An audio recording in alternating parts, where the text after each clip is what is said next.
Kumusta akong mga classmate na social climbers diha na po sa ato ang bag-ong vlog na nag-climb last May. 3 feet from falling off and dying. Ayaw taon kay wala pa tay insurance ani saon na lang okay madawat. Golden Week di siya May 4 like Midori no Hi or Green Day diri sa Japan. How pud kay ning mga Hapon no maghimo sa ilang mga holiday kay mo timing pud ang ilahang season tan-awa green pud kaayo ang mga palibot ug ilahang mga bukid.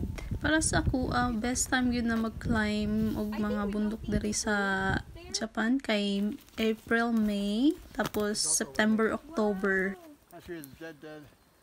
The day before ani na climb is nagstay mi sa isa ka camp na astang dinduta sa view ug ang iyahang ambience. Wala na ko napakita diri na vlog pero maybe I'll gonna do another vlog about the camp.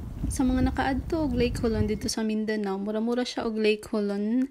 Daghan siya og kanang bukid-bukid palibot sa isa ka lake. Lahian lang is dili pwede maligo diri or magbangka-bangka.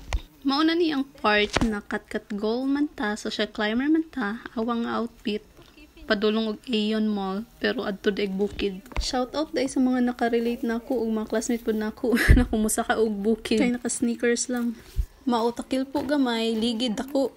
Oh, it's a lizard. Oh, lizard.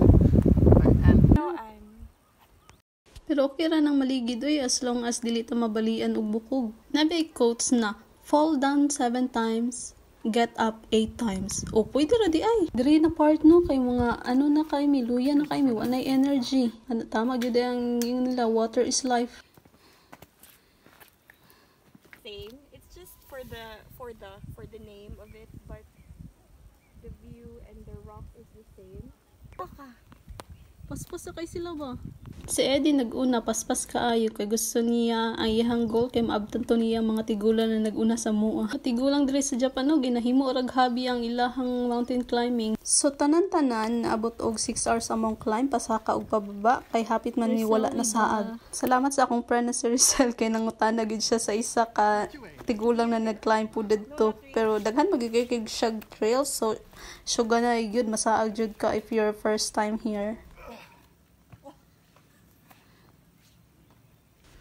Distance from starting point kay 9 kilometers. Then ang iyang elevation is like 770 meters above sea level. Then ang difficulty is like futsu or normal only, like 20 to 25. Wala na dyan may tubig mainom ani pababa na mo to nagdali-dali mi o para makarelax ni adto mig onsen after that one.